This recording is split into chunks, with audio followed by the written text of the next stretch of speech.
अस्सलाम वालेकुम friends, welcome to carted short. आज हमने करना है जी सोशियोलॉजी SOC101 का lesson number 25, that is social class as sub culture. अच्छा जी, पहले के हमारे जो लेसन थे स्ट्रैटिफिकेशन के वो कंप्लीट हो चुके हैं। अब हम चलेंगे जी वापस कल्चर और सोशल कल्चर और social culture is the same, social class as sub culture की तरफ। ठीक है, इसमें ज़्यादा कुछ इतना डिफिकल्ट नहीं है, थोड़े से पॉइंट्स हैं जिनको हमने कीनली देखना है, बाकी इंशाल्लाह आपकी समझ में आ जाएगा। लेसन स्टार्ट करने से पहले प्लीज़ चैनल को सब्सक्राइब कर दीजिएगा। चलें जी, हम लेसन स्टार्ट करते हैं। जो हाईलाइटेड पॉइंट है वो है लाइक काइंड ऑफ डेफिनेशंस और MCQs के हवाले से इंपॉर्टेंट पॉइंट, और जो कि सिर्फ कलर चेंज्ड पॉइंट्स हैं वो हैं जिन पॉइंट पे मैं थोड़ा ज़्यादा जोर देने वाली हूँ। ठीक है जी, तो नोट्स अगर चाहिए तो आप अपने ईमेल आईडी कमेंट कर सकते हैं जी, और चैनल को सब्सक्राइब करना मत भूलेगा। चलें जी, let's get started. The language believes, values, norms, behaviors, and the material objects that are possessed by people and are passed on from one generation to the next is the usual definition of culture. Culture की क्या definition है जी? यहाँ पे बड़े आसान अल्फाज में लिखी हुई है कि हमारी लैंग्वेज, हमारी ज़ुबान जो है, हमारे बिलीव्स, हमारा जो मानना है, अकीदे हैं, हमारी वैल्यूज़ हैं, नॉर्म्स हैं, रस्म व रिवाज में आ जाती हैं ये चीज़ें, बिहेवियर्स, हमारा बर्ताव कुछ चीज़ों को लेकर, हमारी कुछ मटेरियल ऑब्जेक्ट्स के साथ जो कोई ख़ास एसोसिएशन होती है वो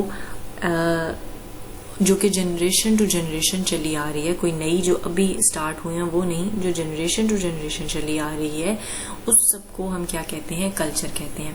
तो ये आपके पास कल्चर की डेफिनेशन दी हुई है। अब कल्चर के अंदर छोटे छोटे सब कल्चर्स होते हैं। ठीक है, सब कल्चर की डेफिनेशन क्या है कि sub cultures where a group displays distinct pattern of behaviour and the related values, norms, beliefs and material possession. These subcultures may relate to an ethnic group, an occupational group, an age group, even to a social class.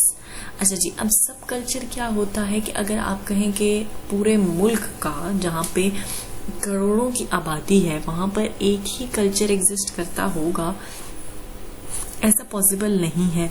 Of course changes देखे गए हैं।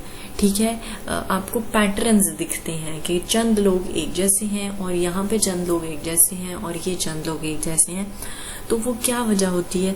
May be उनके occupation same हो, may be वो almost, अगर बच्चे हैं तो बच्चों का रिलीजन, बिलीव्स, वैल्यूज, नॉर्म्स से तो ऐसा कोई ताल्लुक नहीं होता, तो बच्चे अपना ही बिल्कुल अलहदा मगन बिहेव कर रहे होते हैं। ठीक है, एक कल्चर के से ताल्लुक रखने वाले बच्चे भी दूसरे कल्चर से ताल्लुक रखने वाले बच्चों से डिफरेंट होते हैं। तो मतलब ये कि आपको इतने बड़े जो कल्चर है, जो एक आप कह सकते हैं कि वास्ट टर्म है, उसमें आपको छोटे छोटे कल्चर, सब कल्चर्स दिखते हैं, पैटर्न्स दिखते हैं लोगों के, जिसमें आप जो है वो सोशल क्लास को भी कंसिडर कर सकते हैं एज अ सब कल्चर। ठीक है, मतलब अगर कोई अमीर है, कोई गरीब है, कोई मीडियोकर है, तो आपको उस एक कैटेगरी में लाए करने वाले लोगों में काफी ज्यादा सिमिलैरिटीज और एक पैटर्न दिखेगा, तो वो लोग एक सब कल्चर में लाए करते हैं। ठीक है जी, अब ये जो सब कल्चर का एक जनरेशन से दूसरी जनरेशन में जाने का तरीका है वो क्या है जी? सोशलाइजेशन है, जिसकी वजह से हमारा जो एक सब कल्चर होता है वो जो एक जनरेशन में सब कल्चर होता है वो दूसरी जनरेशन में मूव करता है। मतलब ये कि अगर आप एक दूसरे से मिलेंगे, इंटरेक्शन करेंगे, तो जो आपके जो एक सब कल्चर है, जो एक पैटर्न ऑफ बिहेवियर चंद लोगों में देखा जाता है, वो एक जनरेशन से दूसरी जनरेशन तक जाएगा। तो इस लेक्चर में 3 चीजें अभी तक हम देख चुके हैं: कल्चर की डेफिनेशन, सब कल्चर की डेफिनेशन, और उसके अलावा ये कि जनरेशन टू जनरेशन आपके सब कल्चर मूव करने का क्या तरीका होता है, तो वो होता है जी सोशलाइजेशन। अच्छा, उसके बाद इन्होंने यहाँ पे आपको पूरी एक एग्जाम्पल बेसिकली डिस्कस करके सब कल्चर की, सोशल क्लास की बेसिकली बताई हुई है कि सोशल क्लास कैसे एज अ सब कल्चर डिस्कस की जा सकती है। तो उसको मैं आपको इजी वर्ड में बताऊंगी, मैं रीड आउट नहीं करी। ठीक है, वो ये कहने का उनका ये मतलब है कि अगर कोई मीडियोकर फैमिली से ताल्लुक रखने वाला इंसान है, तो बच्चा है, अब वो बच्चा क्या देखता है? वो बच्चा ये देखता है कि उसके इर्द गिर्द के जो उसका भाई है बड़ा, जो उसकी बड़ी बहन है वो डॉक्टर है, उसका बड़ा भाई इंजीनियर है, उसके बाबा जो है वो ब्यूरोक्रेट हैं, तो वो क्या सीखेगा, वो सीखेगा कि उसको एक अच्छी एजुकेशन हासिल करनी है, उसको एक अच्छी पोजीशन हासिल करनी है, उसे एक अच्छा लाइफस्टाइल हासिल करना है, उसे अपनी लाइफ में सक्सेस हासिल करनी है, उसे इतने अपने मार्क्स का स्कोर टारगेट रखना है, उसे ऐसे ऐसे यूनिवर्सिटीज, स्कूल, कॉलेजेस में एडमिशन्स लेने हैं, ये सब कुछ करना है, ये उसका माइंडसेट होगा। ठीक है। उसके बरअक्स अगर जो है वो हम देख लें कि बहुत कोई अगर गरीब बच्चा है, कोई पुअर क्लास से ताल्लुक रखने वाला है, वो क्या देखता है कि मुश्किल से उनको एक दिन में खाना मिलता है, एक दिन खाना मिलता है, अगले दिन नहीं मिलता, एक टाइम का खाना मिलता है, अगले टाइम का नहीं मिलता। तो उससे क्या होता है कि उनको ये पता लगता है कि जी हमारा बाप है, माँ है, सारे हैं, वो सुबह होते ही वो काम पर निकल जाते हैं, जो थोड़ा बहुत उनको काम मिलता है वो अर्निंग करके ला कर उसी दिन का उसी दिन खा लेते हैं और अपना गुजारा करते हैं। उनका वही माइंडसेट डेवलप हो जाता है। वो देखते हैं कि हम बाकी माशरे से, हमारे माँ बाप क्योंकि इन्फीरियर हैं, उनमें एक इन्फीरियोरिटी कॉम्प्लेक्स आ जाता है। वो ये समझते हैं कि जी अगर ये लोग कम हैं तो हम भी कम ही रहेंगे, हम सक्सेस हासिल नहीं कर सकते, स्कूल्स वगैरह को वो अफोर्ड नहीं कर पाते, एजुकेशन वगैरह को अफोर्ड नहीं कर पाते। और अगर वो स्कूल कॉलेजेस में चले जाएं तो पेयर प्रेशर की वजह से, सोसाइटी की वजह से उनको बहुत बुरा ट्रीट किया जाता है और वो उन चीज़ों को कोप अप नहीं कर पाते और वो सोसाइटी में उस तरह उस कल्चर में नहीं ढल पाते, जिसकी वजह से वो निगलेक्टेड रहते हैं और वो इसके फाइंड आउट करते हैं और वो ये कोशिश करते हैं कि अच्छा हम थोड़ी बहुत अर्निंग कर लें बजाय पढ़ाई के चक्कर में पढ़ने के। और इसी तरह अगर हम यहाँ पे देख लें कि अगर बहुत जो अपर क्लास का कॉन्सेप्ट होता है तो वो मोस्टली बच्चे जो है वो उनको ये पता होता है कि अगर हम स्कूल कॉलेजेस हम जा रहे हैं तो हम शशकों के लिए जा रहे हैं, हमारे पेरेंट्स जो है वो कोई ना कोई दे के पैसे हमें पास करा देंगे और उसके अलावा हमने माँ बाप का बिजनेस ही संभालना है और हमारे नाम पे जायदादें हैं और हम क्यों पढ़े। तो वो मतलब एक डिफरेंट किस्म का कॉन्सेप्ट आपको हर आप कहेंगे कि सोशल क्लास में या सोशल क्लास को एज अ सब कल्चर हम कह दें तो वो सब कल्चर्स में आपको देखने को मिलता है। बेसिकली उनका कहने का मतलब ये है कि बच्चे जब बड़े हो रहे होते हैं, मतलब एक जनरेशन से दूसरी जनरेशन परवान चढ़ रही होती है, तो अपने इर्द गिर्द का माहौल देखती है, चीज़ों को अडॉप्ट करती है और अपना माइंड सेट बना लेती है। ठीक है। अब जाहिर है जब बच्चा है तो उससे पूछा जाता है कि जी आप क्या बनोगे, क्या करोगे, तो वो मोस्टली क्या देखता है, वो अपने माँ बाप को ही आइडियलाइज करता है, उन्हीं को ही देखता है, या जो है वो जो अपनी बुक्स हैं या जो कहानियाँ टाइप होती हैं, स्टोरी बुक्स होती हैं, उनको वो आइडियलाइज करता है, उनको पढ़ता है। मतलब सारा वो अपनी सराउंडिंग से, अपने सराउंडिंग के लोगों से वो इन चीज़ों को अडॉप्ट कर लेता है। अपना वो माइंड सेट, उसका जो आप कहेंगे कि उसकी जो सोशल क्लास है या उसका जो कल्चर है वो उसके अंदर रच बस जाता है और उसको अपनी लाइफ उसी तरह दिखने लग जाती है और वो उसी तरह अपनी लाइफ गुजारता है जैसे उसके एंसेस्टर्स ने गुजारी। ठीक है जी। यहाँ पे हाईलाइटेड पॉइंट यही है कि सोशलाइजेशन जो प्रोसेस है, as a part of the socialisation process, social class penetrates our consciousness. Social class basically हमारे माइंड के साथ खेलती है, हमारे माइंड में बस जाती है। हमारे अगर कोई बहुत रिच है तो उसमें सेंस ऑफ सुपीरियोरिटी आ जाती है, उसमें वो लीडिंग आप कहेंगे कि वो जो एक आपके अंदर होता है कि जी मैं लीड करूं हमेशा और मैं सुपीरियर हूं सबसे, उसके अंदर वो चाह आ जाती है लीड करने की, सुपीरियर रहने की। एक मीडियोकर है तो उसके अंदर एक अच्छी पोजीशन हासिल करने की, एक अच्छी जॉब हासिल करने की जो उसके अंदर एक माइंडसेट है वो रहता है। और जो पुअर के अंदर जो एक इन्फीरियोरिटी कॉम्प्लेक्स बस चुका होता है वो उसके माइंड में रहता है, वो उसको कुछ करने ही नहीं देता।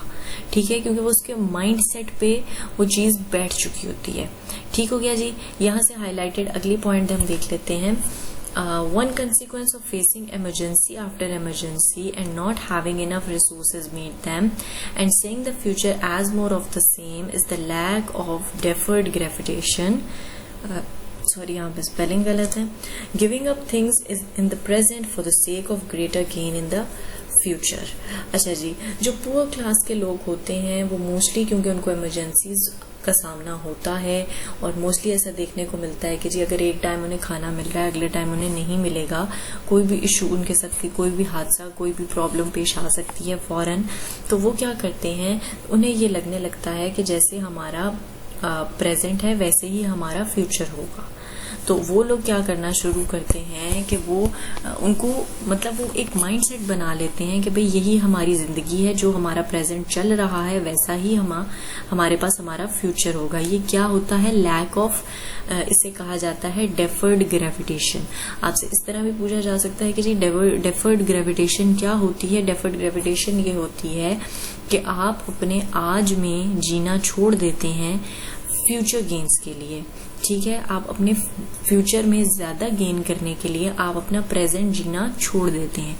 अब जितने भी आप प्रॉब्लम्स देखते हैं कि अगर पुअर क्लास के साथ जो प्रॉब्लम्स आती हैं उसमें वो क्या करते हैं कि वो अपने फ्यूचर के लिए वो उनको होता है कि वो बच्चों को भी वो फौरन काम पे लगा लेते हैं कि अभी ये करेगा तो इतनी इसकी जो है वो हो जाएगी, या इसको इतना पे मिल जाएगी, या इस तरह की चीजें, और वो उनको प्रेजेंट में अपना प्रेजेंट लगाने ही नहीं देते। मतलब उन्हें यही होता है कि बजाय ये 10 साल जाया करके जो मैट्रिक जो करेगा तो ये 10 साल में इतना कमा लेगा। ठीक है, तो वो लोग क्या करते हैं कि अपना प्रेजेंट बच्चों को उनके पास रहने ही नहीं देते for the sake of greater gain in future. ठीक हो गया जी, आगे देख लेते हैं। It is difficult to participate this middle class virtue if one doesn't have the surplus it requires। असल बात वो जो बेसिकली करना चाह रहे हैं वो यही कहना चाह रहे हैं कि जो पुअर क्लास होती है वो इमरजेंसीज फेस कर करके उसकी यूज टू हो जाती है। उनका माइंडसेट बन जाता है कि हम लोग ऐसे ही हैं, हमें इसी क्लास के साथ जीना है और हम ऐसे ही रहेंगे, हम तरक्की नहीं कर सकते। अच्छा जी, फिर हमारे पास आता है कल्चर ऑफ पॉवर्टी, जिसका कॉन्सेप्ट हमें दिया है ऑस्कर लेवाइस ने इन मिड 60s। इसको मैंने हाईलाइट किया ताकि आपको पता हो कि कॉन्सेप्ट किसने कब दिया है।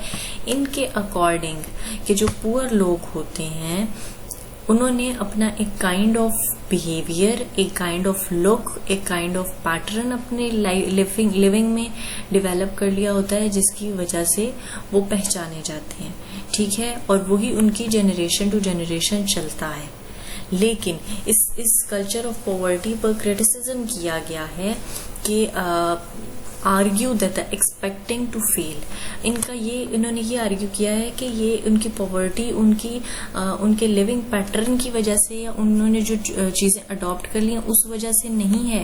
ये पैटर्न इसलिए चला आ रहा है क्योंकि उनके पास वसाइल ही नहीं है। वो पढ़ना चाहें भी तो वो नहीं पढ़ पाते, वो कुछ करना चाहें भी तो वो नहीं कर पाते।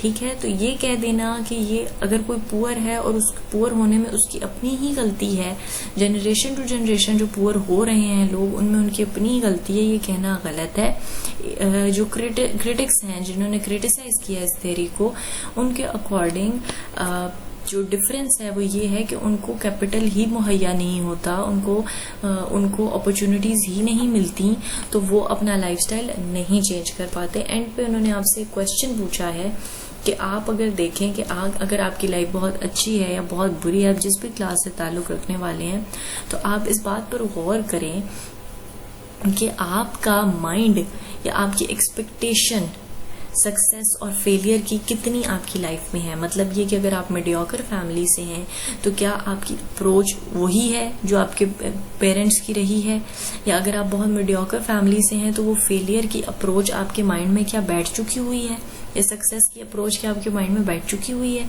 तो आपको इस थ्योरी का और इस क्रिटिक्स का बहुत अच्छी तरह से समझ आ जाएगा। I hope I made all clear. Still अगर कोई क्वेश्चंस रह गए हो तो आप कमेंट बॉक्स में पूछ सकते हैं। मिलेंगे नेक्स्ट लेक्चर के साथ। टिल देन टेक केयर, अल्लाह हाफिज।